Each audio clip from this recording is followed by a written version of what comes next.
Hi, this is Phil, and I'm here to tell you all about the Capes and Lunatics Patreon. Don't miss out on our comic book creator interviews, including our monthly Chichester chats with comic book legend D.G. Chichester, superhero movie brackets in our search for the worst comic book movie of all time, and many, many more specials, all completely uncensored. Access starts for $3 a month, full video when you pledge $5 a month. Check out the link in our show notes or go to patreon.com/CapesandLunatics. Hope to see you there. This is Luca Perich, host of a Totally Turtle Sports and Gaming YouTube channel, and you're listening to the Capes and Lunatics Podcast Network. Hi, this is Jed McKay, and you're listening to the Capes and Lunatics Podcast. All right, kids. I thought this episode was going to be really different this week. It's going to be really, really different. All right, because, yes, me and the boys here, because, again, no Lilith and Charlie, but I got Will, I got Justin, and I, of course, got Ray.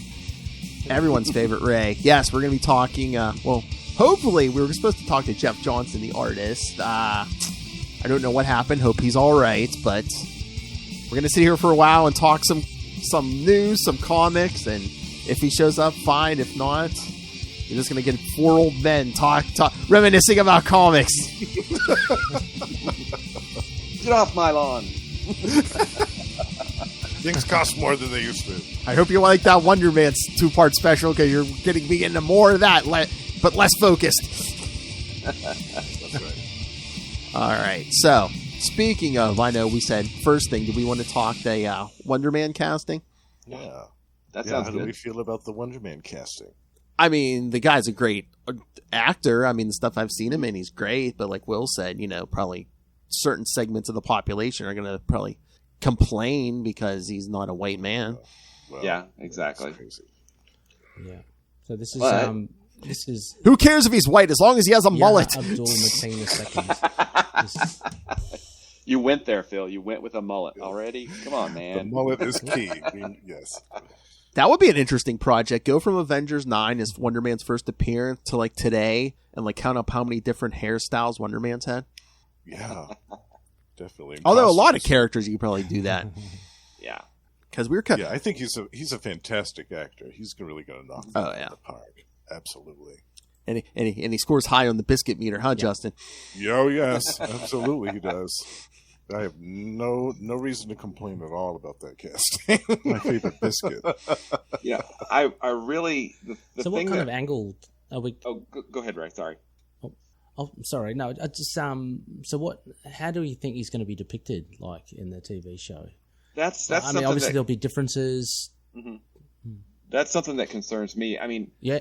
I hope they don't play him as just this, hey, I'm really good looking, but I'm a complete airhead, because he's an engineer. He ran a company as an engineer. He's a smart dude, and we saw some of that in the series, which we talked about months ago. But I hope that they don't just, he's the guy that just wants to be a superhero, Hollywood superhero or something. I hope there's more to it than that. Well, that's interesting. I wonder if they're going to do that Avengers origin where it's like, he gets the power, how's he going to get his powers? And if so, is he going to like lapse into a coma or something and come out of it like in the comics or?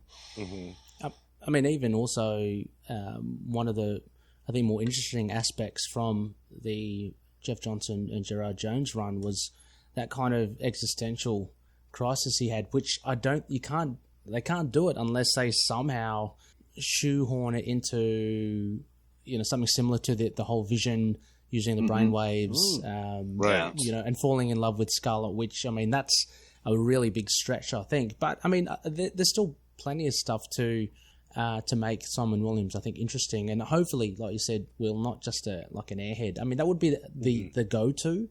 Like, that would be the obvious thing. But I'm hoping they bring a lot more to it than that. I hope so too, yeah. There's so much that they can do because, when he was revived in Avengers 150, after he was no longer a zombie, whatever, we'll overlook that, where he was actually an airhead, right? But, he was deathly afraid of dying. I mean, he was just petrified of it. And that colored his characterization for years, after he was brought back. And then to find out, in the series, the Wonder Man series itself, that he was essentially immortal. Was, kind of an interesting payoff to that, I think. Mhm. Yeah. I mean, even going. Sorry, Justin. Oh no, go ahead, Ray. Oh no, please. Well, what I think would be interesting is if they incorporated his origins with being the inventor, with being the scientist aspect, and have him have some type of incurable disease, and he starts working with the ionic radiation stuff as a cure, and it's like an accidental overexposure, and then he slips into a coma and gets his powers that way. I thought that would be kind of interesting. But how? Then I thought, well, how are they going to work the aspiring actor angle into that? Because we also know that they're going to reincorporate the character of Trevor Slattery from the other films. Oh yeah, into this. So That's right. yeah, I wonder how they're going to make that transition from like inventor, scientist to actor, superhero. I mean, Will be there's interesting.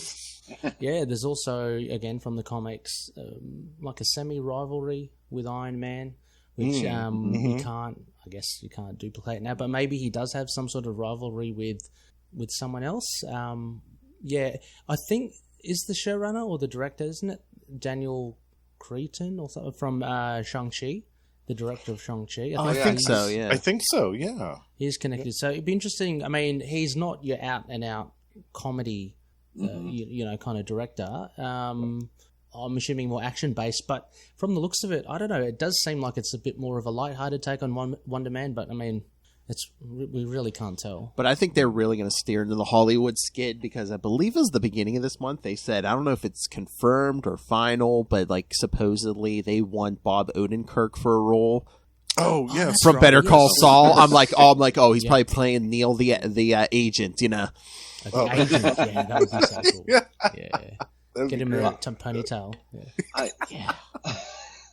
Unfortunately, I don't think we're going to get one of the best relationships that Wonder Man has in the series, because we don't have a Hank McCoy. We don't have the Yes, Beast. that's right. Right. I mean, That's unless we start Yeah. bringing some X-Men in. Yeah. There's still time to do it. There's still time to do it. They could establish that relationship in the years to come. Let's just Yes. they don't I mean, wait they're- too they're- long. Unless that's how you start introducing the X-Men, because Beast is like one of the original X-Men. Yeah. Yeah. Well, Yeah. we know that they I mean, kind it's- of have it's- plans to do something like that soon. Right? Yeah, Deadpool 3, I've been reading, Yeah. is looking to cross over, do a multiversal thing with, I guess, the Fox X-Men and all that. Oh yeah, Kelsey Grammer- it's probably gonna be like their version of No Way Home or something. Yeah. But Kelsey Grammer was all for it. He responded. Oh yeah, Kelsey Grammer That's wants to be the right. Beast again in the worst He wants way. to do it again, yeah. If I don't get it, I won't go to Disneyland ever again. He's like threatening.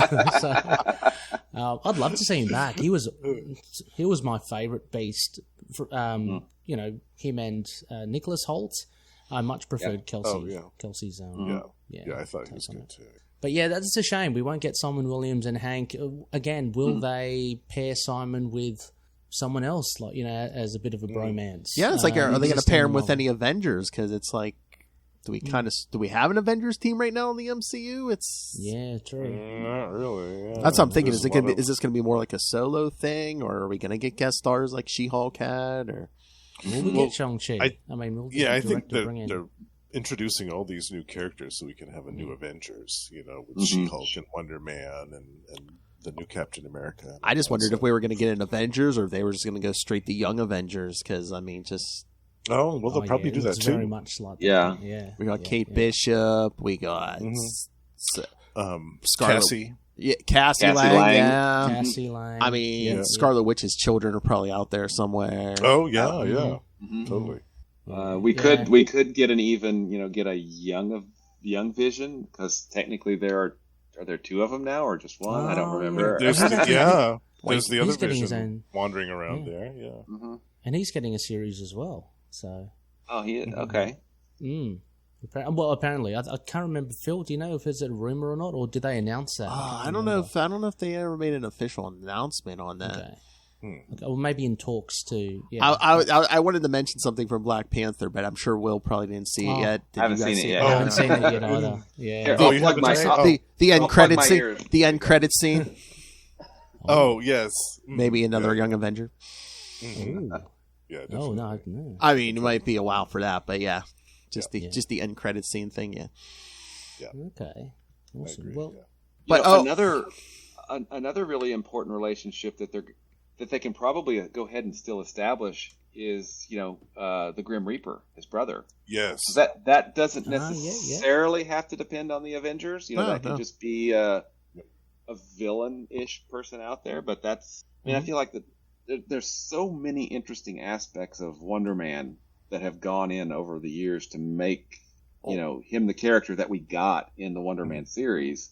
That it's kind of like Jenga. Well, what can we take out because we don't have this in the MCU? Can we take this out because we don't have it in the MCU? And when does it fall down? I don't know. yeah. I mean, just what was I going to say? Oh, are we going to remember where to get his powers from? Baron Zemo. Are we going to get Zemo in this? We have a Zemo. I was That's wondering a good point. about We do that have. too.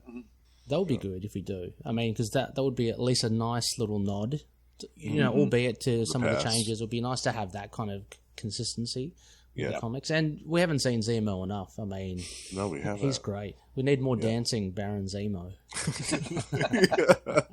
And he finally got the mask. I mean, come on. He just gets the mask and then disappears. No, we need more Zemo. Well, we did have the Executioner in Ragnarok. Supposedly he's dead, but yeah. I don't think we've ever got an Enchantress, have we? In the MCU? No. Hollywood No, would not there be was- interested in hot blondes. Will, what are you talking about?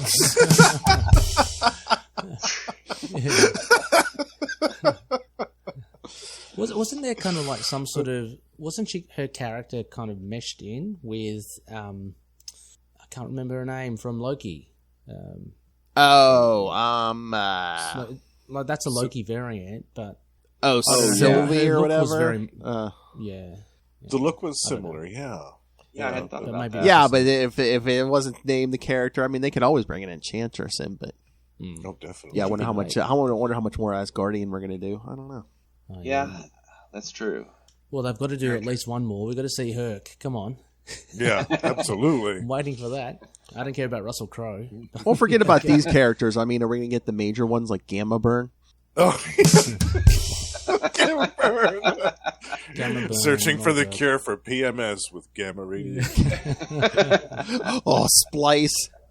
Splice. And Rampage and the Recession Raiders. Hey, that's actually pretty topical right now, right? It is.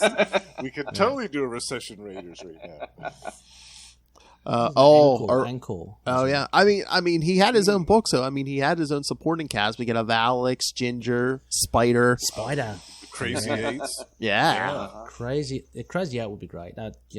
In a perfect world, if Wonder Man is paid attention to in the MCU, they could really just flesh all this out, and it'd be great to see them. Yeah, I hope it's a success. I hope people really love this show, and he becomes a popular character that he's meant to be, because that would make me so happy. Yeah, absolutely. It's just it's weird though that Disney Plus TV shows. I guess there's just no guarantee. Like, it was Miss Marvel got a season 2, but they almost look like they're like elongated, just feature films spread out over episodes, and that's it. And we're not going to get any more. So. I don't know. All right, guys. All right. In a few moments, we may have Jeff Johnson. So yeah, just sweet. Okay. So yeah, he just got back to me. So that's some of the problems I have with some of the Marvel shows is, and not all of them, but if you're doing an episode, it's episodic. That episode has to have rules, storytelling rules and structure that you need to follow, so that you give someone a slice of whatever it is, a complete slice, and still have ongoing stuff. I mean, it's like a period. It's like comics, right? You need to give them enough of a story, a full bite there, but then you can continue it on.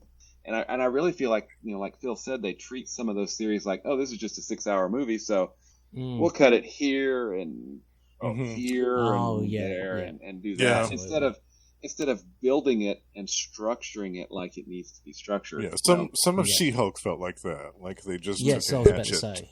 All right, guys. I think we got. All right. Not that I don't love you guys, but all right. Here's what everyone's here for, Mr. Jeff Johnson. Hello, Jeff. sir. Hello. Hey guys, I'm so sorry about Jeff. that. That's I wrote all right. down 8, but did not write down Eastern. Oh. I think we called that. All right. So get your questions out, boys. All right. All right. Let me fix my angle and whatnot.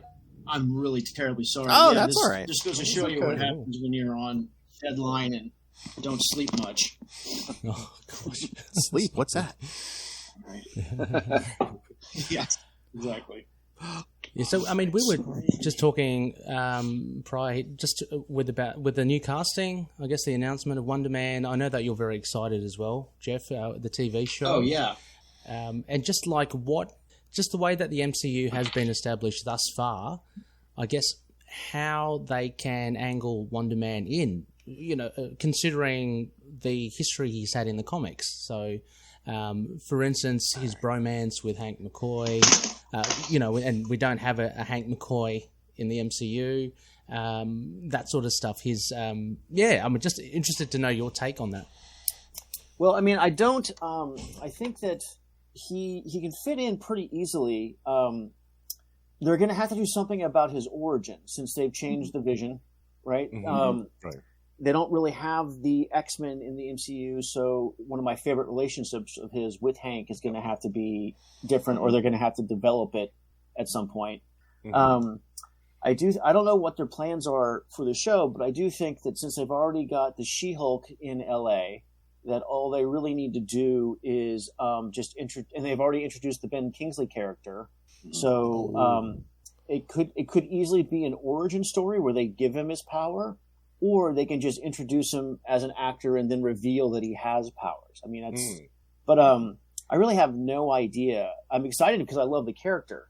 But one of the things I love about the character are his sort of like his ties to the Avengers and his ties to the X-Men, and he's sort of a lovable, train wreck. So I think it'll be interesting to see how they play that in a comedy. I mean, he does have a good sense of humor, and I do think his situations can be funny. And we played him for comedy in our book, and I know that sometimes I think that his life itself can be a little ridiculous. But honestly, guys, I have no idea. He's got such a long history as a character. And he's had so many incarnations. I think they could really kind of pick anything, right? It just depends on it depends on if they want to play him as a villain first, or they want to jump straight to being hero.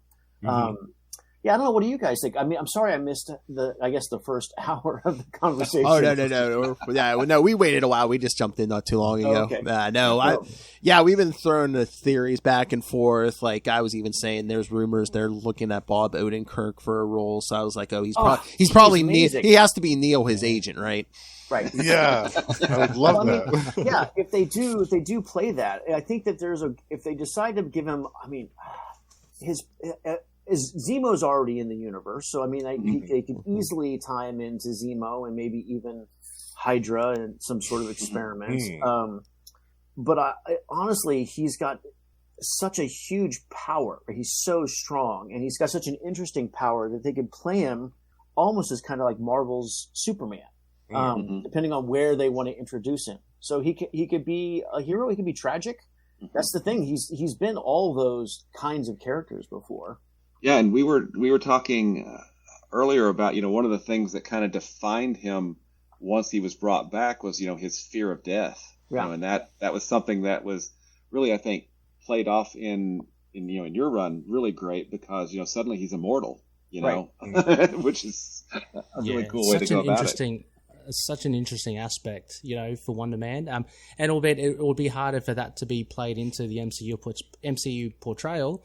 But, just sticking with that point, I'd love that part of the Wonder Man series about him questioning, about him actually, am I really me? Like, I'm really just ionic energy. Right. Am I really the real Simon Williams? I thought that was a really interesting thing to focus in on in that series.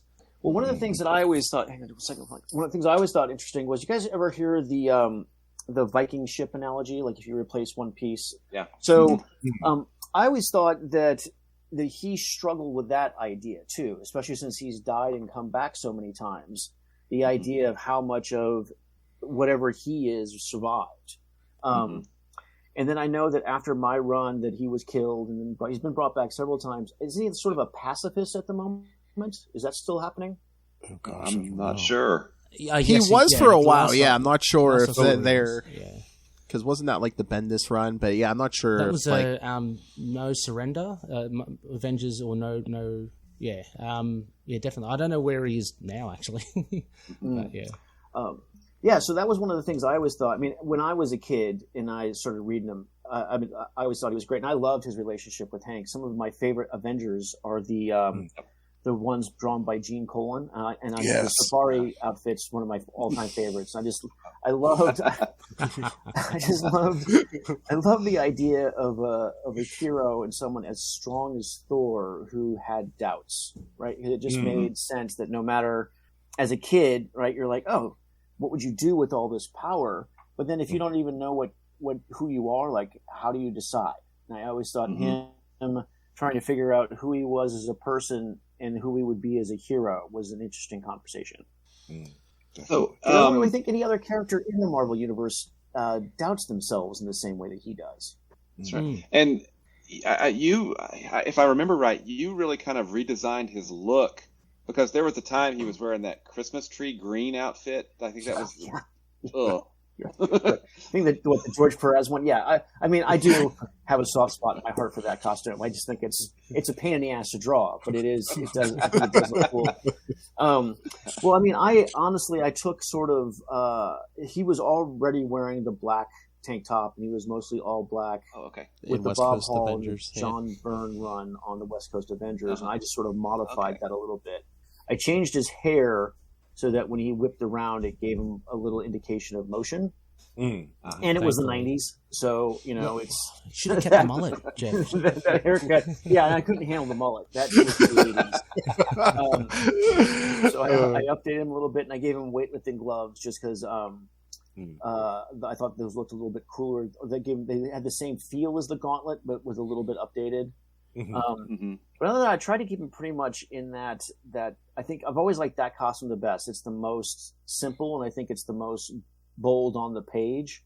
I think that does look especially at smaller shots where just the W reads, I think. But I mean, his original costume where it was the WM and it's the infinity symbol that goes all around his middle. That's a fun one too, but man, that symbol is really hard to draw. Like, it's hard to get in the flow of it. I'm just wondering also as well, Jeff, was there any collaboration again with that run for Wonder Man to drop the jetpacks and then to have him like leaping through? Because for me, costume wise, one of the recognizable things for me was the jetpacks, but I found it very interesting how he did the leaping, which was another different thing for him. Yeah, I think so that was, I can't remember if that was my idea or maybe Fabian's. It was like that we wanted to play with his powers. And so one of the things we wanted to do with the powers was have him be able to explore the limits of those powers. And we started by taking away flight so that he would have to, because that just seemed like the jetpacks were cool. But they were an accessory, that gave him some control over his ionic power, and we wanted him to explore the powers on his own.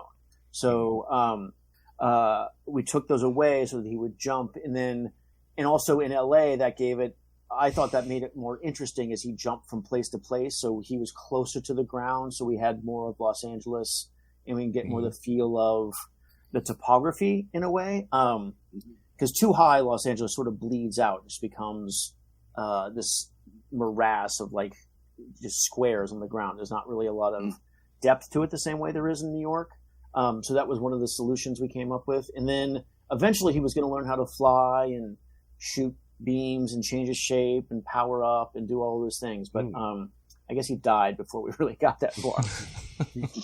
Unfortunately. But, that's fair though, because in hindsight, one of the things that makes a Superman character difficult to write and draw sometimes is they're just too powerful, right? The storylines become really disenfranchised from anything that a regular person can get their head around. So I think we were kind of going in the wrong direction, making him too powerful. But I mean, No. what are you gonna do? It's well, you kind of had that storyline. Was it? Yeah, it was after Galactic Storm, where like his powers would go up and down. You know, the levels. Yeah. Sometimes he'd be weak. He'd have to get angry, almost like the Hulk. Right. And I believe his powers were connected to his emotions. Yeah, and in like our private chats when we were talking about setting this up, didn't you say like was it more your idea like to go darker with that stuff? Yeah, well, I definitely think that there was. I mean, I always liked the humor side of him, but especially setting him in Los Angeles and having him be an actor, the idea of pretending who he is and wanting to be something other than himself. And then I've studied martial arts since I was a kid, and I also was asking all the very Zen questions of like, are you a man or a butterfly dreaming he's a man? That kind of, self-indulgent bullshit that you do when you're in your 20s and you're studying philosophy. You bring that nonsense to the table. But I thought it worked. I think that the push to have him be more campy and silly, and then the push to have him also be more morose and serious, I thought made for a really interesting combination of a book. Especially when we were having him fight, when we would have him fight in LA and then have the Crazy Eight, and they would have their more fun, silly adventures, and then it was sort of a natural byproduct of then also having him wrapped up in these gigantic crossovers where they were really serious, and Thanos and Galactus and all that stuff were involved. So it just it just kind of all worked out. You had a couple of really big crossovers. We did. Operation Galactic Storm and Infinity War. Yeah. What was that? Was that kind of daunting to like all of a sudden you're in the middle of trying to tell this narrative, and then you've got, oh no, we've got a big event. You've got to derail that and focus on this story. Yeah. So, I think that was, at the time it was frustrating because we had plans for the character and his supporting cast and all that Earthbound stuff, but and so being derailed was annoying. However, I did get to draw every superhero and I got to draw space stuff, and so for me it was actually kind of great. I was just looking at those pages. I watched your show on him the last time, and that's one of the reasons I called you guys, is because I thought like this show, you guys really did a great job. Thank you. Thanks. But also I had not thought about. I mean, and also with his upcoming show, I've been kind of digging through old pages and old photocopies and stuff, and I found a bunch of the photocopies of that Infinity Gauntlet stuff. I got to draw every character, and then I also got to draw evil vertions of a lot of those characters. Yeah. That must have been so much fun. It was great. I have to say that. I love drawing comics anyway, and I've done a lot of comics over the last couple of decades. But the '90s were there. There was just something fun about the comics we were doing then. They weren't as maudlin. Right? Yeah. People talk about it as they're being more realistic now, but I liked the unrealistic battles in space. Yeah, I agree. Yeah. I agree. The fun definitely came across too. It definitely came across in the 90s. Yeah. I think it really was handled well, like with those big Operation Galactic Storm and Infinity War. Definitely. You kind of Wonder Man kind of dipped his toe in that, but it wasn't. I guess the through line wasn't sidetracked too much. You use the narrative to keep your narrative going, because sometimes in those crossovers that you just lose your original plot entirely. It is easy, but I mean, thank you. I think one of the things that we were able to do is because his core. I mean, it's still his core idea is like, what am I? And I think, like, what am I doing? What is life about? Especially if I keep coming back, right? Like, this idea. Like, I know that his fear of death has sometimes been crippling, and then other times I would play it as like just his anger at death was almost a motivating force for him. I know that during, like, in Guardians of the Galaxy in the future, he's actually Hollywood. So that was happening at the same time our story was happening. So. Or even a little before ours. So in my mind, I knew that no matter what happens, he's never really in danger since he's alive 1,000 years from now. it was kind of fun playing, like being the guy playing that, like, oh, even though he's scared now, I know everything's going to be okay, which I don't know if that subconsciously changed the way I would draw things, but I think it probably did. Well, I think you did something really interesting too. You know, the way his powers would fluctuate. You know, his eyes. You know, you could see. Sorry, he doesn't really have eyes, but he has energy coming out of his eyes, right? And you would get that. That would help. You know, that would help him, the character, act. Basically, you know, I thought that was a really nice touch. Oh, thanks. Yeah, it took a. I don't know if you guys were. If you look at the earlier issues, it definitely took me a while to figure out how to cartoon the eye shapes a little bit, since without playing, since you don't have the pupils to play with, I had to exaggerate, you know, some of the expressions and all. He did a lot of eyebrow acting back in the day. And when I wanted to show that he was losing it, I would have the energy spill out of his eyes and flash, and sort of I could show like this is like things are going over the edge now. Yeah. Nice. And it was it definitely I think towards the latter part of the run as well, when he kind of goes full on, I guess, emotionless. The color plays a big part of it. A lot of the blue lighting on him kind of just makes him kind of look a lot colder. Joe Rosas was great. He was great on that book. He was I think he was doing the X-Men before that, or might have been doing the X-Men at the same time that he was doing that. But yeah, his colors were always. He's just great. Made great choices. Oh, well, I've got a quick. Oh, sorry. Oh, go ahead, Ray. I'm sorry. Oh no, just a quick one as well. Just Jeff, it's a big question, but out of if we're sticking to Wonder Man, the 29 odd issues, is there a particular splash page or a panel that is your favorite? Like, really like? It's the only one I have left. It's the one, I think it's issue 24 maybe, where he's growing his thumb. Like he's actually he's able to, right, where he's finally able. I always think of that as the moment where he gets control over himself. You know, he realizes that since he is walking around energy, and that his self image was reflected by his physical image, where he was weak. I got skinny, where he was strong and angry. He got bigger, and I had him shrink in mass. I think that all finally comes together for him, and he's able to make the small change of his thumb. And then later on in that issue, I think he grows to fight Goliath. If that's the same issue, right?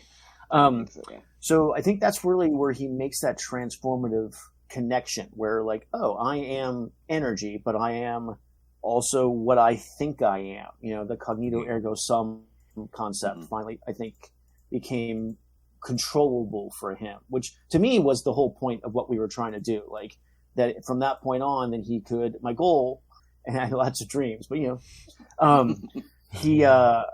would be able to change shape. Like he would be able to fly. He would be able to shoot energy beams, you know, and he would able to, he would be like, as an actor, like he would actually be able to change his face, and he would be able to do different, like he wouldn't have to gain 10 pounds or 20 pounds to play an old, an old fisherman. He could just change his shape. So I love that. Yeah. But that was a concept that we never really got around to. And so I've been doing some research, and two things actually. One, is Wonder Man your first work? Because I can't find much earlier work than that. No. And the second, the second thing is, just to kind of piggyback on what Ray said, I had that poster from #1 up on my wall because I just thought it was the coolest thing ever. Yeah, that was a lot of fun. Well, I mean, my career has been pretty much just a ridiculous dream come true. So I got out of the Army, and then I was doing samples and stuff. And so I was sending stuff to Marvel, and I was going to shows, and I wound up meeting Fabian at a comic book con in California. And then he and I became friends, and he would send me scripts, and he would give me advice, and I would send him my pages, and we worked on them for a couple of years. And then I did an issue of Star Wars 3D for Blackthorn, I think was the name of the company. And then I did an issue of Cull 3D for that same company. And I don't think I ever got paid for either one of those. Really? You know, because when you're trying to get exposure and you're trying to get experience and all that other stuff. And then Fabian called me one day and asked if I would do a couple of pages as a backup in Stalkers, the last issue of Stalkers. I think that might have been issue 10.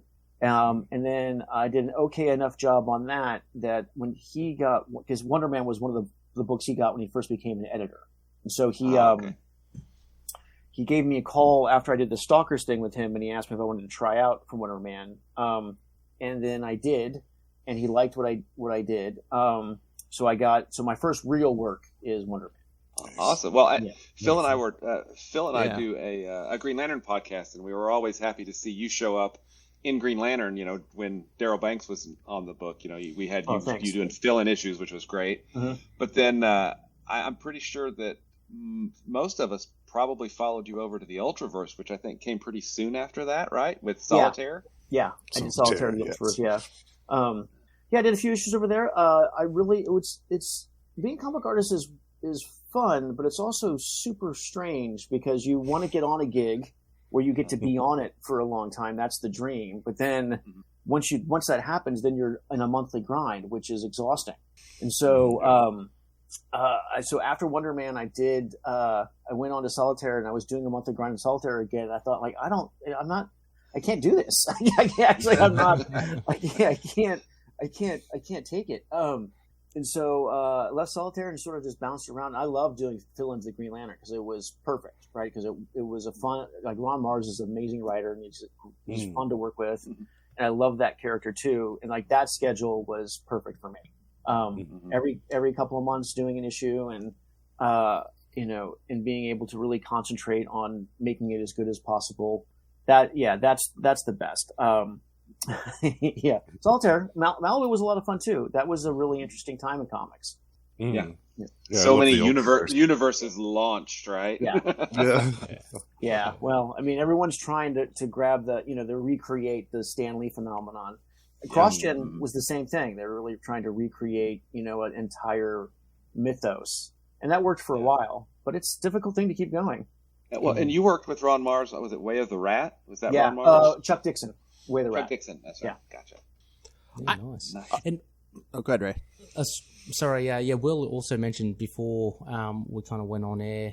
We were looking up. Will was tracking down all your work. It mentioned you had a couple of stints at Valiant as well, because I'm a big Valiant Comics fan, and Solo, the Man of the Atom. Yeah. That would I did. Yeah, I did. I was the king of doing the last issue of a book for a while. That was if I was on the book, you pretty much knew that book was done. Solar. Get Jeff in. Come on, this is the last issue. Like we got one issue left. All right, call the Grim Reaper. Right, exactly. So I did it. Yeah, I did an issue of Solar. I did, I think, an issue of Exo Manowar. And at that time, when Valiant had been bought, I was actually supposed to do a complete relaunch of Magnus Robot Fighter with Keith Giffen. He was going to write it, and I was going to draw. Oh man! Yeah, it would have been awesome. But then the company went under. Oh yes. Oh.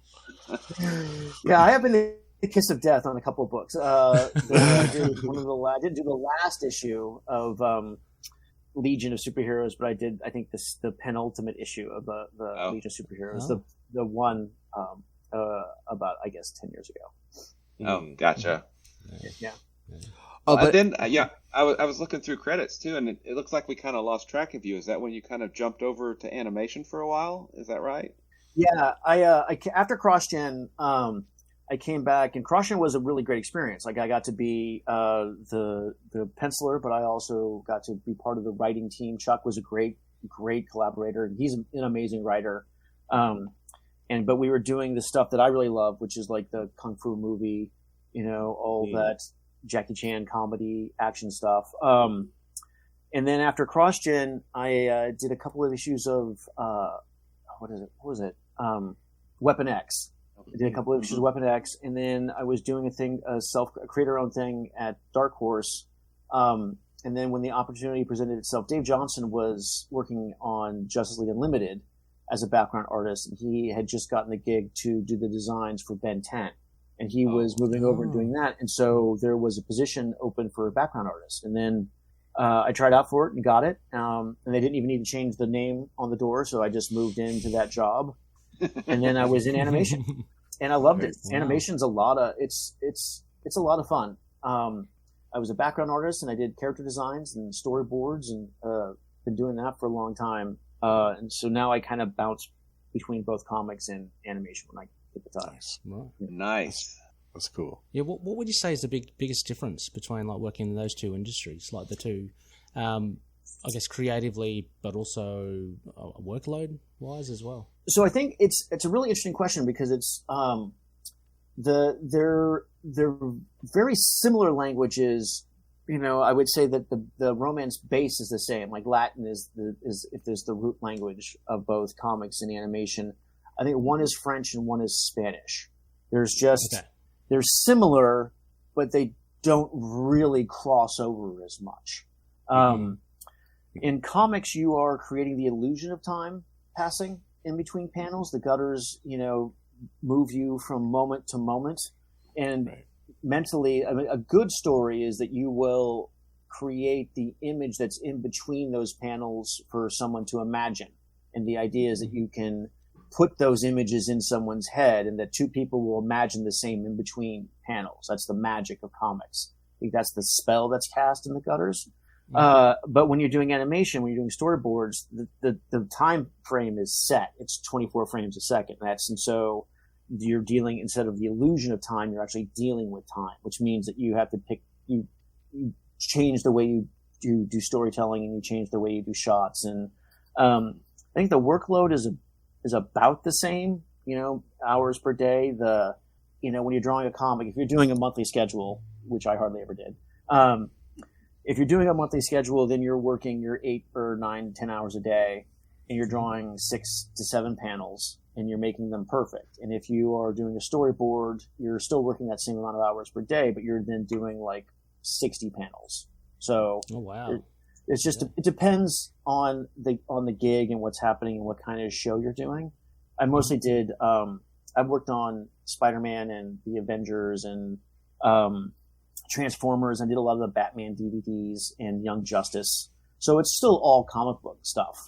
But the biggest difference, I think, is that animation pays on a regular basis, and you get insurance and retirement, and the best thing about working in animation is that you have an IT guy. So if something goes wrong with the program, you just call somebody. As opposed to when you're in comics, you have to figure that stuff out on your own. In animation, do you have like a bigger team to work with? Like, I mean, on comics, you just have you're communicating with your writer, but you have like your inker, your colorist. Is animation? Do you have more people? Absolutely. So a comic book team is just the writer, the penciler, the inker, the colorist, and the letterer. I mean, that's pretty much all there is. And sometimes the editor is pretty hands-on. Like Fabian was very hands-on in our book on Wonder Man. As you know, he's also an amazing writer and has always been a great writer. So it was really good to have his input on the book. But yeah, that's a pretty small group of people. And when you're doing animation, like you're just like say on a show like Transformers, there's a director and there's 3 storyboard artists, and then there's a background designer who may have a team. There's a character designer who may have a team. And then there's an editor for that. I mean, it's a huge operation, because especially if you consider how many people actually draw the stuff by hand later on overseas. It's 100 people easy. So it's a way different. And also your name scrolls by super fast, so that's how much individuality matters in that system. You're definitely you're a cog in the machine for sure. Well, I mean, but your style is so clean, and I mean, I would think that animation would fit really well for you because your art is so clean. I mean, that just seems like a really natural fit. Yeah. Well, I think it was, and I do think that that was one of the things that did make that transition a bit easier than I think other guys have, because I don't do a lot of line work and I don't delineate shapes that way. And for me, the flow has always been one of the most important things that I was trying to get, that movement between action and action. So one of the things I do a lot in storyboards is I've done a ton of action stuff, like a lot of fight scene stuff. I will wind up being handed, which is a joy. I love choreographing that stuff. There's a scene in Harley Quinn where the Catwoman goes through a museum avoiding traps and stealing jewels that I did, which was one of my all-time favorite scenes because I got to draw her bouncing around and doing all kinds of acrobatic stuff in this weird museum with like submarines and other kinds of it was Nice. yeah. Also, animation's really fun too because I've gotten to draw things in animation that I would never get to draw in comics, like classic moments. When I worked on the Avengers, I got to draw Black Panther fighting the White Ape as a story, as a little fight scene. And that same show, I got to draw the scene where, like, it was a flashback. But I got to draw the scene where Captain America rides the rocket that lands in the ocean. Right. So all those moments that you would never get to do in a comic, you get to do in animation because they recap that stuff every time they do a show. Right. That's so cool. Nice. I love that. All right. What was, it probably might be hard to pick, but what was your favorite comic to work on, and what's your favorite animated show to work on? That's a good question. I think my favorite comic to work on probably was Wonder Man as a run. I mean, I love that character, and it was a dream. I mean, I got to have Terry Austin ink the covers, and my friend Dan inked the insides, and it was great. I mean, it was great. It was a great time to be doing comics. It was just a lot of fun. Especially back in the day, like you talked about the poster earlier, like, I love that. Yeah, that was just something I thought, wouldn't it be cool if we did like a movie poster? And that was the end of that conversation. Everyone thought like, yeah, that would be cool. And so we did a movie poster. I remember when we were doing the Crazy 8 issue, I said, well, I'd like to do a Sideways issue.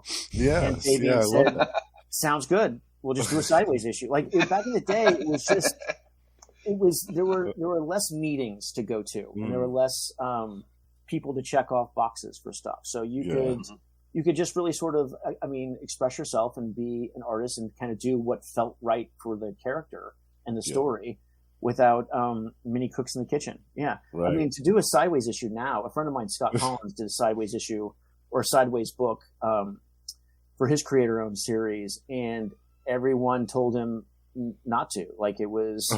because it's hard on the shelves. It's hard the system isn't set up for that kind of expression anymore. So I was very lucky to work on that. So Wonder Man would be my favorite comic, I think. And then I love doing Transformers. Transformers Prime I worked on for a couple of years. That was it's a really great cartoon, and the crew was really great, and I really thought we were doing something fun. And the I don't know if you guys ever watched Transformers. Prime it was beautiful. So every time, and the music was amazing. Like everybody on that show was fantastic. And so when you would see it, it just felt like you, as a team, you had accomplished something special. I think it won a bunch of Emmys. Yeah. Nice. So yeah, Transformers. And plus I love Transformers. So, it's funny to think of like, mostly what I do is live a childhood's dream of like drawing robots and superheroes. I love it. Yeah. That's the best. Yeah. So you said, you were talking about the Wonder Man art. You said you don't have a lot of that original art left. Because I was gonna ask, do you ever do commissions, or do you have any art you sell, or because they didn't do a lot of like put out a lot of the art on merchandise or anything, like except for that poster number 1. We really didn't get a Wonder Man poster for that series, did we? No, I don't think so. I don't have a ton of that art left. I have the cover, the first cover. Cool. Iconic. I mean, it was, and plus it's Terry Austin, who I've always loved, and it's my wife said that the cover actually is my childhood up on my wall. It's like, oh, this is all your childhood dream. Like, yeah, I love it. pretty much. It's funny to have that framed and just on your wall where you can look at it. There wasn't a ton of the art that came out. So, and I don't have much of it left. I have the scene where Wonder Man does Shakespeare, and then the the people who are auditioning him are old friends of mine, and so I have that for sentimental reasons. Cool. And I have the splash page with the thumb, and then I think I have one of the crazy 8 pages left because it's got the little old lady on it. And I just liked, for some reason, I just always liked that page. But I told Scott we go to conventions a lot. It's a good excuse to hang out with your comic book friends, especially since we all are, troglodytes and live in our caves. So it's nice to go out and see other comic book guys at shows. But I think I've probably done more sketches of Wonder Man over the years than I ever did pages. Wow. So, and I love drawing him. I get requests for him all the time. He's always fun to draw. So. The only challenge is ever trying to draw him still, but make every pose different, make every sketch not the same. Because gotcha. Which is a challenge, but it's an easy one because he's always doing something cool. Yeah, I don't. I've drawn, and I've signed. I love signing the books. I think there were 350,000 issues printed for that first issue. Wow. And I would bet I probably signed at least 150,000 of them. Wow. Nice. Yeah, I've signed so many of that first issue. It's great. I mean, it's always a joy. I'm always happy to see it. I hope I hope so, because once that show starts, I have a feeling you're going to be doing a lot more Wonder Man sketches and signing the rest of that run. Yeah. I'm up for it. I love Wonder Man. I still love that character. I lost track of him after they killed him in Force Work, and I occasionally dip a toe in to see where he's at. Because I just think that every person who works on that character adds, because he's such a cipher, right? Like, because he reinvents himself every time he dies. I always thought that his powers get not just a little bit bigger, but a little bit different, right? Because it's the new incarnation. So every time that's one of the reasons I like all the costumes, because each one to me is a special version of him at a time, right? I think the safari costume is my favorite, even over mine. It's just so different. He's just no one else has ever worn such a ridiculous jacket. Yeah. And incidentally, they're just releasing that on Hasbro Marvel Legends. I saw that. Yeah, I saw that. that's Toy. right. Yeah, it looks good. It looks really definitely good. going to be on the It show. does look yeah. good.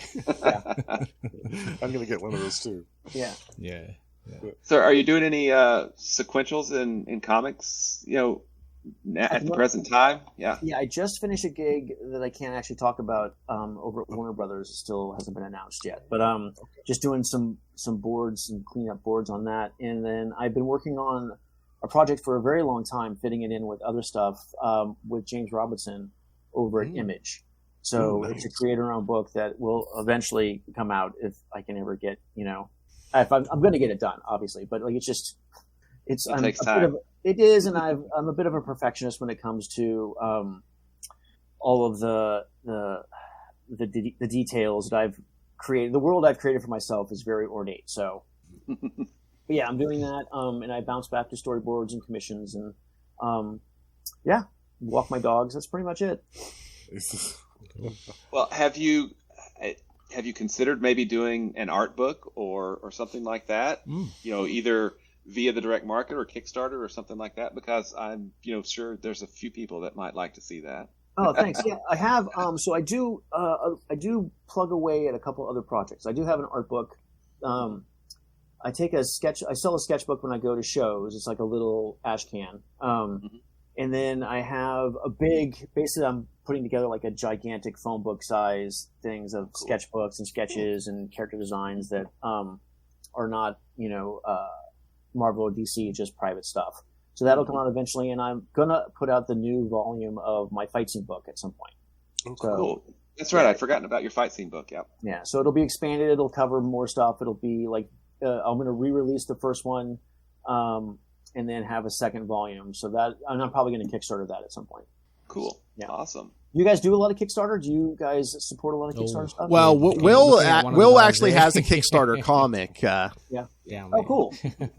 How does that go? How was that campaign? Do you? It takes, because I'm not a name and you are. You already have a lot of advantages, but it's just getting the word out there, and for setting up the campaign, it's not that difficult. There's crossover division. Oh, cool. Very cool. But it's really a great place for indie comics. I think I read that the average for Kickstarter is like 30%, 40% of campaigns are successful, but in comics it's like 70%, just because the indie comics community is so supportive.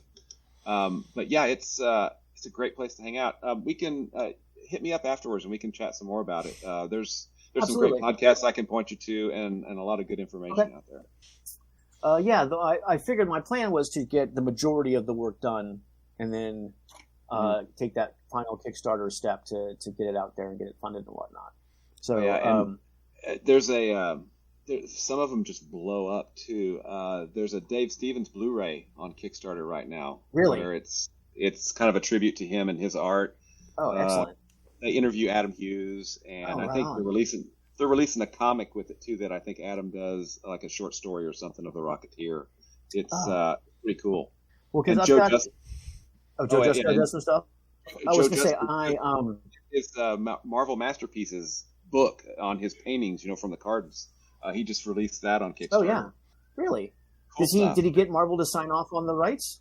It's on Kickstarter, is all I know. Of course he did. Let's just. Of course he did.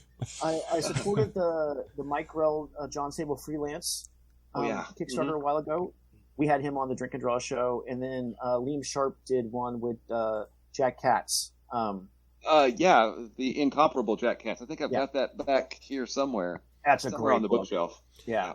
And then you see, we talked to him when he announced that JMD Mateus has like 4 books for right now on Kickstarter. Like he's doing his own little universe. It ended last week, I think. Oh yeah. Okay. He was doing a book with Sean McManus. Excellent. Tom Mandrake. Tom Mandrake, and I forget the other artists, but there was like 3 other artists, I think. So yeah, Kickstarter's been a really great place for comics. It's pretty awesome. It has. It seems like that it's that getting space in the Kickstarter world is easier than maybe getting space in a comic book shop shelf. Absolutely. Right. Yep. So you can, I think that's great. I think there's a lot of really great stuff. I mean, comics now, I don't even know, honestly. We talked about how I got in before. I mean, I don't think I would be able to break in now. The level of talent and quality of books that are coming out is daunting. And I don't know if it's just like a money issue or what, but it just seems like a lot of the writers and artists, they make some of those poor people write like I don't know how many books a month, and draw how many books a month. So what at Marvel or DC? Both, pretty much. Yeah. It seems like Yeah, it was competitive back in my day, but I think it was competitive in a different way. Like there was when I broke in, I was making $60 a page, and that was in 90, 91, something like that. Not really enough to survive on. Like, luckily I was in my early 20s and didn't eat much. So, it was fine. And then like the royalties were okay. They weren't great. They weren't image royalties, but they were still pretty good.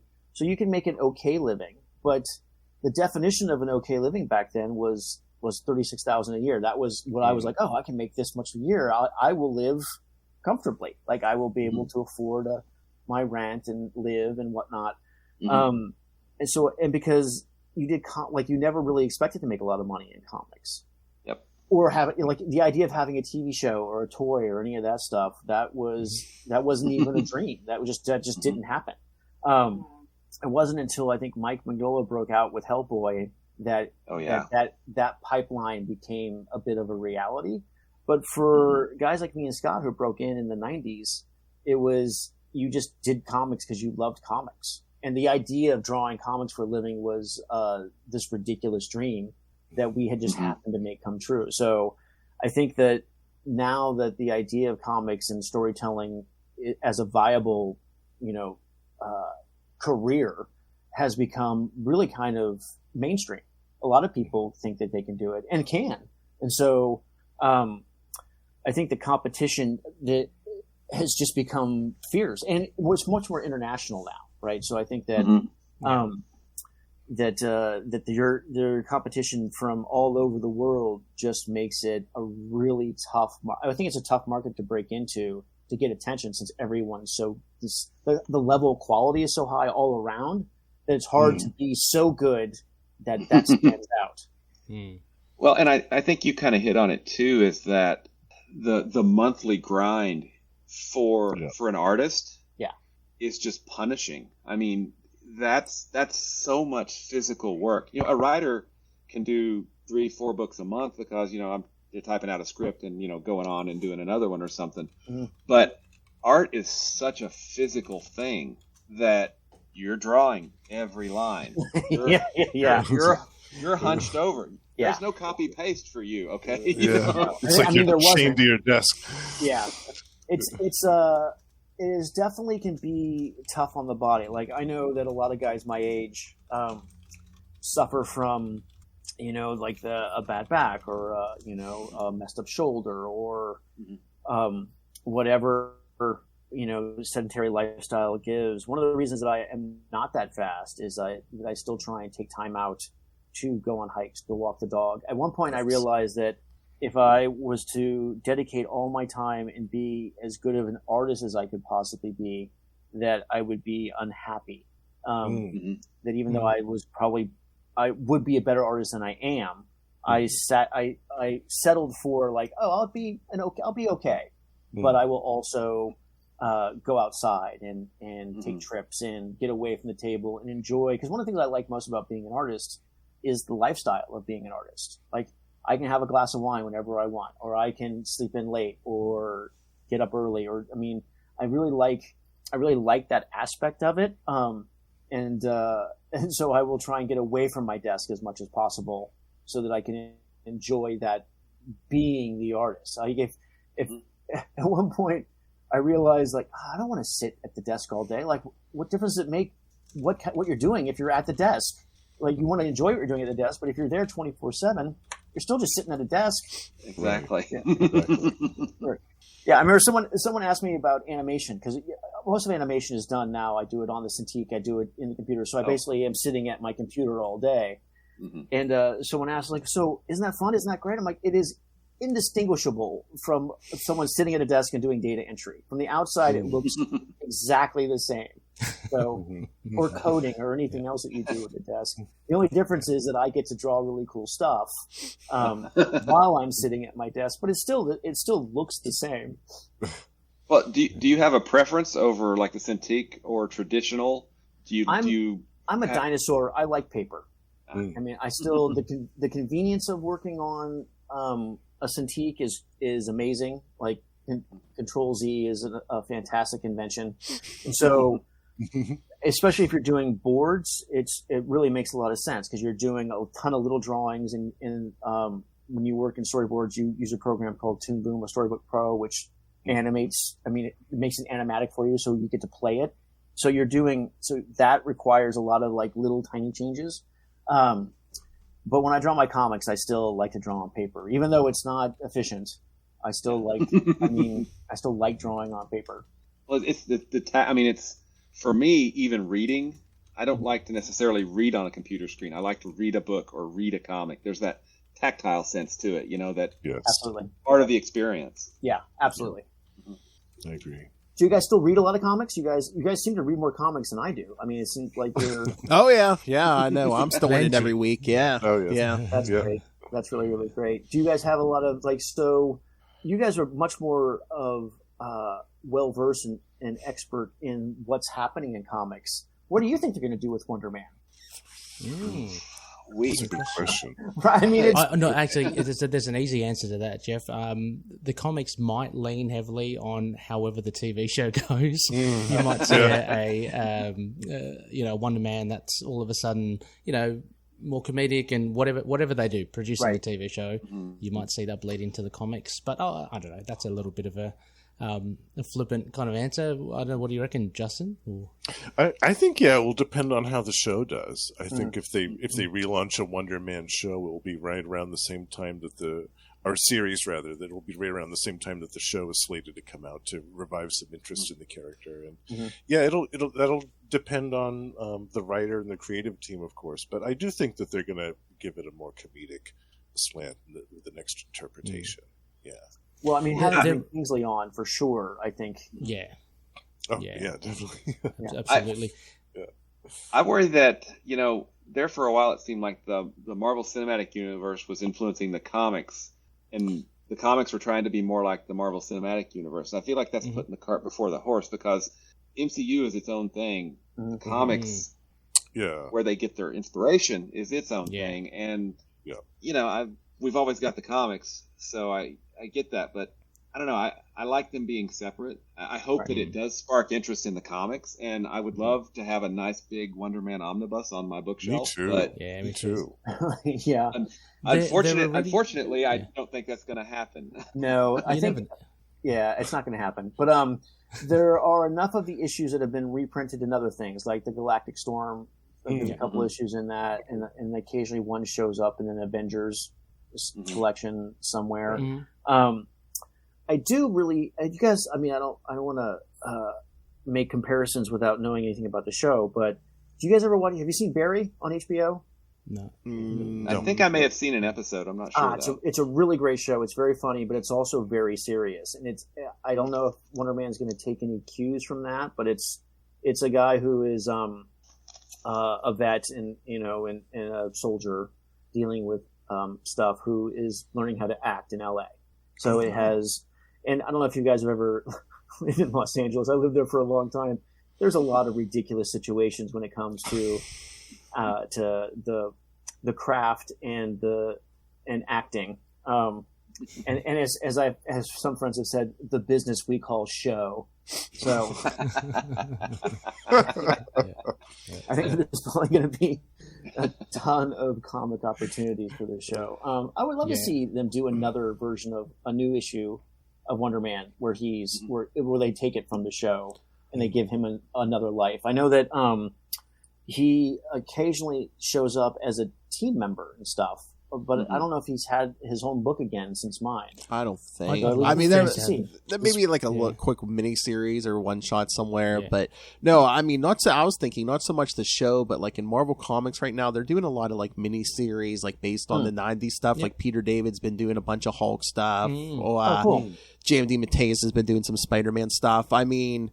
So they've been going with writers, with like new artists. I would love to see them do something based on the 90s Wonder Man stuff. Have you draw it so it looks exactly like the 90s stuff. Have Fabian write Yes, have Fabian write it. Yes. Oh, that'd be a dream. Yes. I mean, that would be getting the band back together with Fabian would be really fun. That would be a lot of fun. Yeah, I still love that character. I mean, I know that you're supposed to outgrow childish things, but I just never really did, and I just love that character.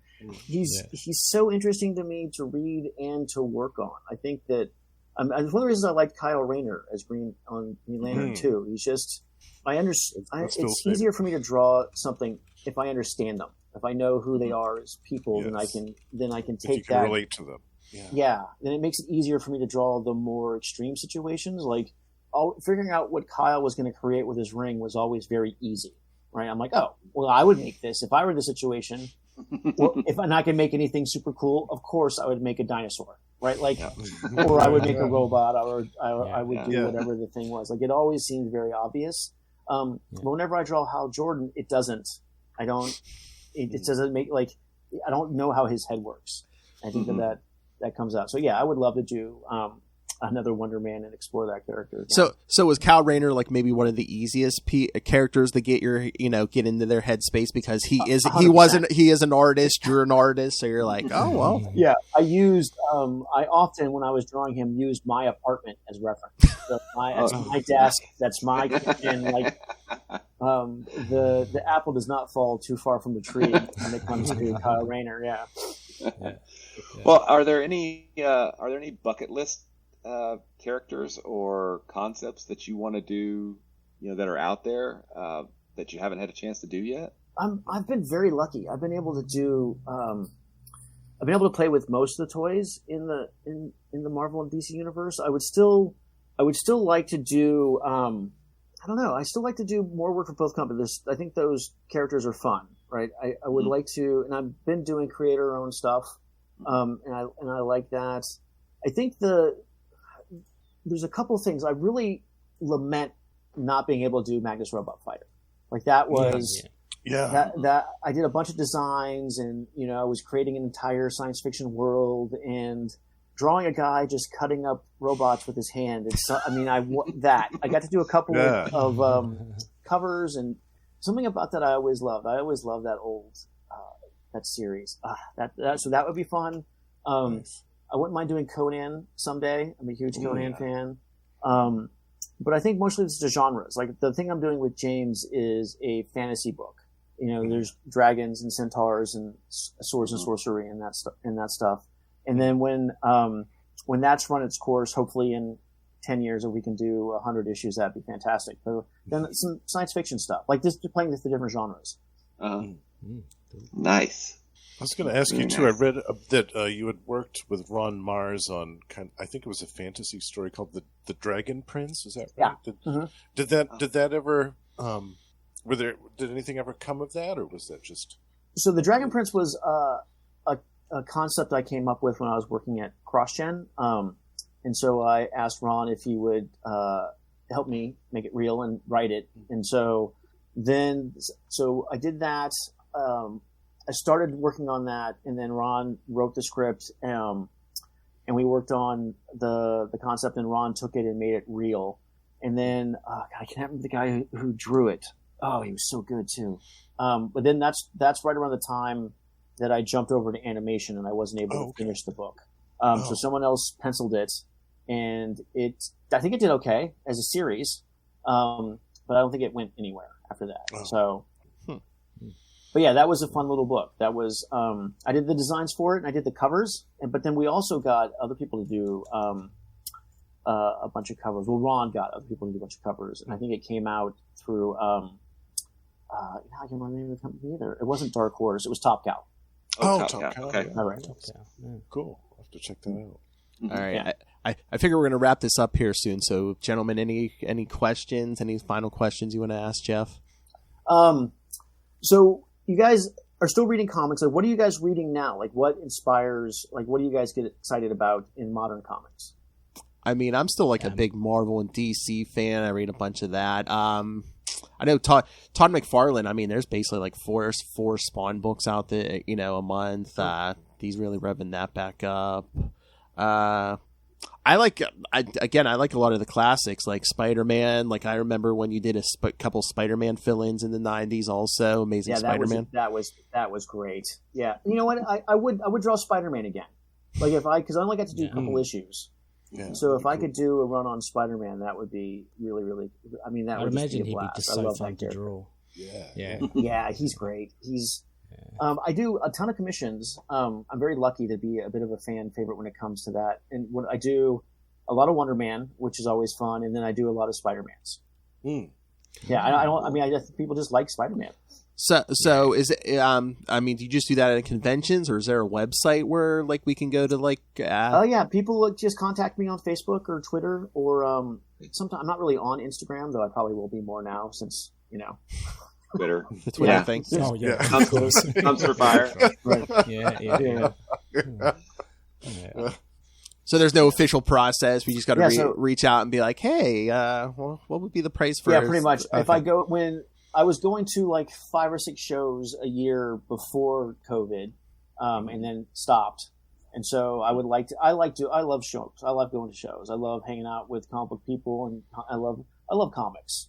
I mean, I always have, and I'm sure I always will. It's, even though they are not the best financial move in the world, I still I'll do boards. I'll turn down board work so I can work on comic book stuff. So it's just, there's something so satisfying. I mean, I love watching a show that you've worked on. That's a good feeling, but there's nothing better than like holding the comic that you made and reading comics and talking to people about. Yeah, it's the best. So cool. Nice. Yeah. So you asked about current comics. For me, I'm pretty much kind of all in on Kickstarter stuff. that's where I get most of the books that I'm reading today. Although I'm a classic Green Lantern fan, so I still buy my. I can Green tell Lantern from the shirt. month. I have that shirt. Yeah. And my there we go. Yes. My Oh yeah, nice. I battery. see it. There you go. Right on. Number one Hal Jordan fanboy. Yeah. But it's. I feel like in the Kickstarter space, there's just so much freedom for people to do pretty much whatever they want. I mean, I get to do a book of my own, and I'm so lucky to be able to, hold it in my hand and say, look what we made. This is awesome. But Marvel and DC, I love so many of those characters, but I don't feel like I know a lot of them anymore because, maybe 10 years ago I stopped reading because maybe I didn't like the writer or it didn't work with me or whatever. So I just stopped, and I feel kind of lost, I think, with a lot of those characters these days. But I also think that monthly comics has to kind of change because it is so punishing. I mean, it's built on the back of artists, right? I mean, it is literally built on the back of artists. And, if in traditional publishing, there are book advances and there are ways to make it so that, artists are not, having to work for much, much less than they're actually worth. And I don't want to see Marvel and DC fall. I just hope that things get better for the creatives, in the future. Agreed. Well, I mean, one of my bugaboos and little pet things has always been trying. One of the reasons I've bounced around to other companies is like you're always trying to figure out a way to change your situation, to get a better contract, to get to advance the rights of artists, to get them a little bit more credit or get them a little bit vacations, days off or whatever. And I do think that drawing a monthly comic book used to be a lot easier because if you look back at the stuff where monthly comics were more common, is we cut a lot of corners. Like there are a lot of panels without backgrounds. There are a lot of really extreme close-ups. Right? There were a lot of tricks to the trade to meet a deadline. A lot of silhouettes. When in doubt, black it out. That was definitely one of the things you did as you used to run. I mean, we used to draw right up until 4:49, and then you would run to the FedEx to put your pages in, right? So, I mean, that's just not something anyone has to deal with anymore. But I think that, so my pencils were. I'll see if I can't find. I'll send you guys some of the samples that were my pencils and then Dan's inks. Like your inker used to do a ton of work, right? Like it was the penciler's job to figure out what was going on and to draw it and to choose the shots. And then you handed it to your inker and they added light and texture and pattern and they really finished the drawing. Mm-hmm. And I just don't know if that. So the assembly line aspect of it, I think made it possible. Mm-hmm. But it also made it cool. It made it fast. Like you could develop a relationship with the team. Like I still think of John Byrne and Terry Austin on the X-Men, right? Like that's. I just don't know if business-wise they really support that anymore, and if the process really supports it anymore. Because I know that as a penciler, you have to do a lot tighter, right? That idea of a team, that's just not a thing anymore. Which makes me sad. So I think that the relationship you used to build with the characters was often based on the relationship you had with the creators. And that doesn't seem to be a process anymore. Like it seems like you might get a writer on for a long time, but you never have an artist do a long run. That just doesn't. I mean, the only guy I know who can even do a monthly book, guys like John Romita Jr. and Scott Collins and Ron Garney. And I know that Dan Panosian can actually do one, but he's so damn good that he can actually pencil and ink and probably color a monthly book, right? Wow. So, but it's a very small amount of guys. Yeah. I mean, and it's so many books that are coming out. These days, you're right. There's maybe a writer's going to stick around for a year, but you're going to have 3 artists maybe during that year, and that. Right. It's not like Lee and Kirby on the Fantastic Four, or even the big long runs of Claremont and Byrne, on Uncanny X-Men or Mark Grunwald. Grunwald. On Cap. Oh, I know. Yeah, I think that.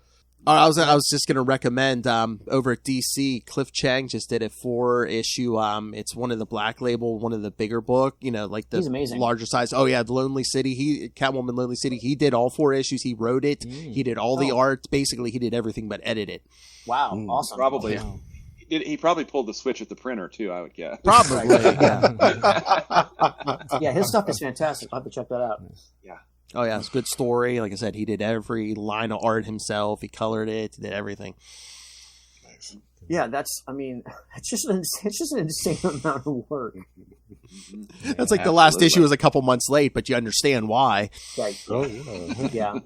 I mean, you can always see it on the page, right? Yeah. Like, Yeah. I mean, one thing I do Absolutely. like about modern comics, so I love when there's lettering on the page. I love old school hand lettering on a page. That to me says comics. But as a penciler, there's nothing more frustrating than spending 3 hours drawing a background and then having a word balloon put on top of it. It used to happen a lot. I could just imagine those. I could just imagine those poor guys working with Chris Claremont. Oh yeah. Oh man, yeah. I did. I did Sovereign 7 annual. with Chris Claremont That's right. once. Yeah. And yeah, a lot of backgrounds got covered up.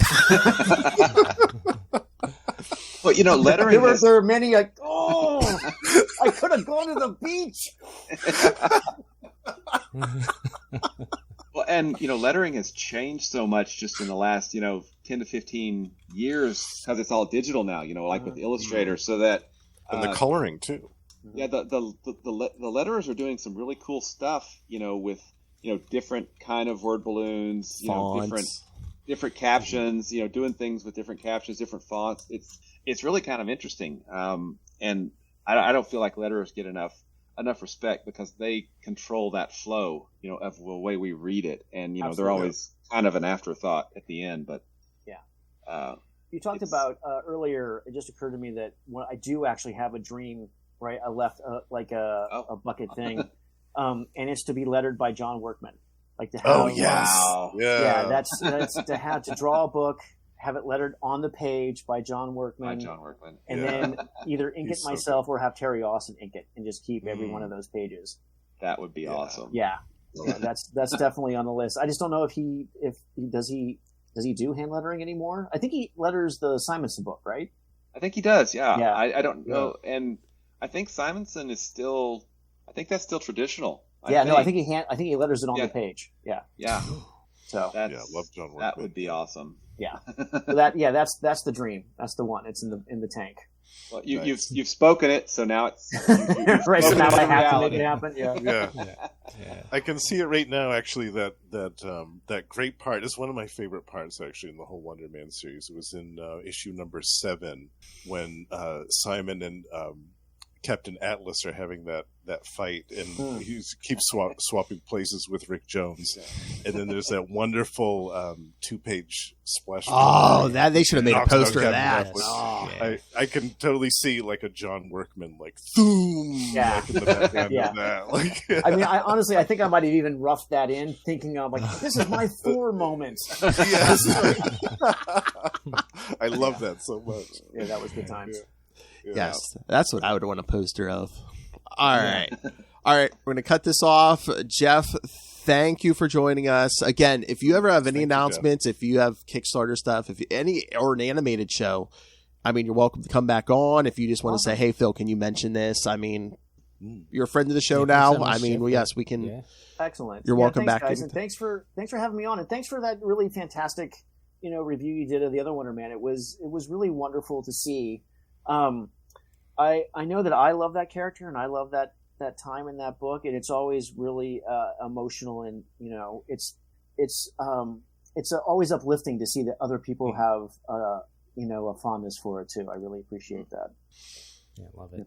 And hopefully one of these days we can get you a really awesome collected edition. I hope. Keeping my fingers crossed. Well, I understand. I'm so sorry I was late, guys, but this has been really a great conversation. It's been a good time. Is there anything you want to promote before you go? again, or no? anything I else? will take you guys up on the offer when I get close to being done with my book. I'll hit you guys up and I'll. Yeah, and, I mean, and you got we my can- I'll you show- got my I'll show email, you. so yeah, just email me. Yeah, we'll get you in here. And oh, one request: can you give me a drop that says, hi, this is Jeff Johnson, and you are listening to the Capes and Lunatics podcast, and anything you want to fill in the middle there, any credits All or right. anything. Of course. Hi, this is Jeff Johnson. You are listening to the Capes and Lunatics podcast. Thank you very much for having me on. You guys do a really amazing job, and it's impressive that you keep the love alive for comics. Thank you. Wow, thank you. Lovely. What a drop, Phil. I know. Will better be impressed with that. That's a good one. Yeah. All right. So, all right. Thank you, sir. Again. Thank you, Jeff. All right, Yes, guys. for your time. It was really great. Take care. Thanks, Jeff. Thank you. Yeah. See ya. All right, bye. Yeah. Bye. All right. All right. All right. I know Ray's in it. Ray Awesome. needs to go. Yeah, I have no sorry. idea what time of Yeah. day it is. All right. Sorry. All right. Before you go, Ray, do you want to promote your shows? Yeah, I don't know whether to say Ray Pod now because of Twitter, but just anyone check out, look me up on Ray Pod, REY Pod, on Facebook and Twitter, and a slew of shows, Into the Night, the No Night podcast, To Know Her Is to Fear Her, Spider Woman podcast, Justin, Predator and Prey, Yosha podcast, Yota. and wrapping up on Last Son to Krypton, a Superman podcast. So by the time you hear this, check out episode 100 there. Nice. Very nice. I didn't know if you had to drop out now or you're hanging on, Ray. Okay, yeah, sorry. Yeah, No, okay. you're welcome to stay. No, I know you no, messaged me. You're I'll- like, I gotta go soon. Damn it. All right. Nice to see No, you, I'll, Ray. I'll catch you. See you, Will. Thank see you. Justin. See you, Ray. Thank you. Take care. No worries. Catch up. Catch Predator and P Ray. Predator and Predator. All right, Justin, go ahead. Well, besides Predator and P-Ray, I also co-host Gamma Charge, the strongest podcast there is, where Russell and I talk about everything Hulk and She-Hulk related. And also, our newest show is Stakes and Staples, a comic book vampire podcast, where we talk about vampire comics and vampire films in every episode. And also now the last week of every month, he guest hosts. He takes Lil's place to guest host once a month on Ray's favorite show, We Are the Night, the Batman podcast. The Batman podcast. And coming in January, Phil and I will be co-hosting Marvel Tales Yes! on the Capes and Lunatics Network, which I'm super excited Again, about. something different every week from Marvel. I That's mean, we right. got Thunderbolts on it. We're gonna have Thunderbolts on there. I don't think we do anything twice in that first year. I mean, we already got the first year playing well, because I was like, oh, let's do this, and then Justin's like, yeah, that's cool, let's do this, and I'm like, oh yes, that sounds great. I think within 2 or 3 days we had filled up the whole year. Oh yeah, okay. When you do something different every week, it's just like, oh man. Yeah, there's so much to choose from. It's great. All right, and Mr. Allred, who does some podcasting, some Kickstarters, as we said. Tell him, Will, preach. You can find me at Walred at Gmail and Facebook and Twitter, which, For now. dumpster fire that it is For for now. now. You can also find my comics, Crossover Division. You can go to crossoverdivision.com. Issue 4 should be wrapping up soon and should be being sent out next month. Here's so 3. that'll be great.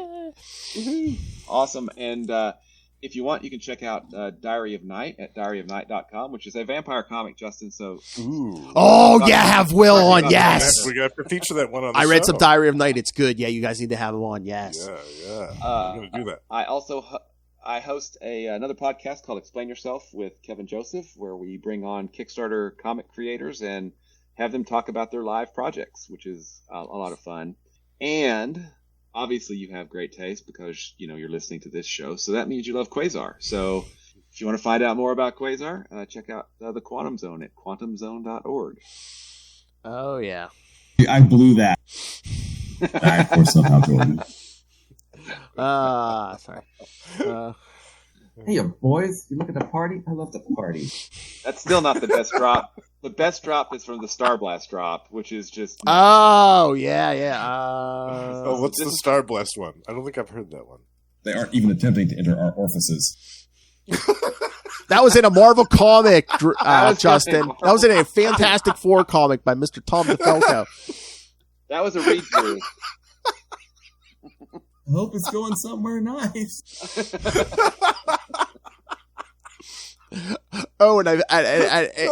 And Justin, you should know, Lilith and I have put the word out. The drops where everyone just says, "Oh, talking about meat is so easy for Lilith and stuff." Yes. Now I'm asking everyone to send me their drops. Talking about meat is so natural for Justin. Good. Lilith is like, yes. I love that. That's fantastic. So the call has been put out. Send in your drops, folks. Like talks about meat, likes it long. Because Because Ray likes it hard, and Ray likes it long. you can do that too. There's so many options. Oh man, it's night of plugs. All right, kids. Yes, send us your thoughts on the Jeff Johnson stuff. Again, not a lot of we don't have a ton of Capes and Lunatics episodes coming up for the rest of the year. Again, we're kind of cutting back on them just for like interviews like this or movie reviews. Charlie Esser's going to be doing Super Connectivity, God help you all. So to fill that gap. But yeah, send in your thoughts, especially if you're a creator. Again, you could just be someone on Kickstarter or Marvel, DC, Image, any of those companies. So yeah, email me CapesandLunatics@gmail.com or call the voicemail 614-382-2737. That's 614-38-CAPES. And like I said, follow all our social medias. I have a link to all of them because keep up with the know with new shows. We mentioned Marvel Tales. 2023, Lilith and I are going to be doing Salty and Petty, where we just talk about basically whatever the hell we want. So, I think first episode out of the gate, it's going to be like the same day Quantum Leap comes back, Will. So I think first episode we're going to talk some Quantum Leap. Okay. I've been enjoying the heck out of that. Yes, that is fun.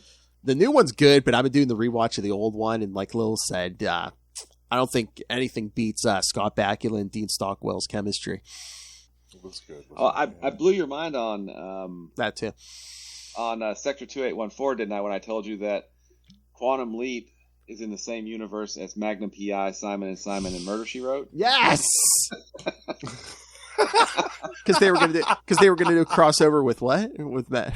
So Murder She Wrote and Simon actually did crossover with Magnum PI. Yes. Right. There was a two episode crossover between them. Well, according to what I've been reading about the original Quantum Leap, before it got canceled, they were actually working on, because Donald P. Belisario created, both. Oh yeah. Sam was going to jump into Magnum, so you would have TC. Oh my word! But in the very first episode, he mentions that his sister married Jim Bonnick, who is a character in Magnum. So they take place in the same universe. So there you go. Mind blown. Now I can't stop thinking about him jumping into Jessica Fletcher. Exactly. That's what I said. Hey man, he jumped into Dr. Ruth once. Anything's possible. All right. This has been going on long enough. All right, so just find all our links, the merchandise, the Patreon, because once again we're all paying for this. All right, at Linktree. Join me in the Patreon elite. Yes, Justin. There's one of our patrons right there. That's right. Yeah, like we said, we need some more women in our Patreon. There's a complete sausage fest over there. So. Yeah. All right, so yeah, find everything at Linktree, linktr.ee/CapesandLunatics. And remember, kids, beginning of December, it's Lilith Hellfire's birthday, so just send cash. All right. And again, thank you, gentlemen, for stepping in and filling in for Charlie and those big shoes of Lilith Hellfire. The big shoes of that little woman, Lilith Hellfire. Oh, that's great fun. All right, everyone. Yes. Hope you enjoyed your supersized episode of for this week of Capes and Lunatics. Again, the next episode, if nothing else, will be in December. Where these gentlemen are invited. I invited the whole team. We're going to cover Home Alone, the original Home Alone, the classic. Because it's going to be their holiday episode. So, Joe Pesci's going to get his.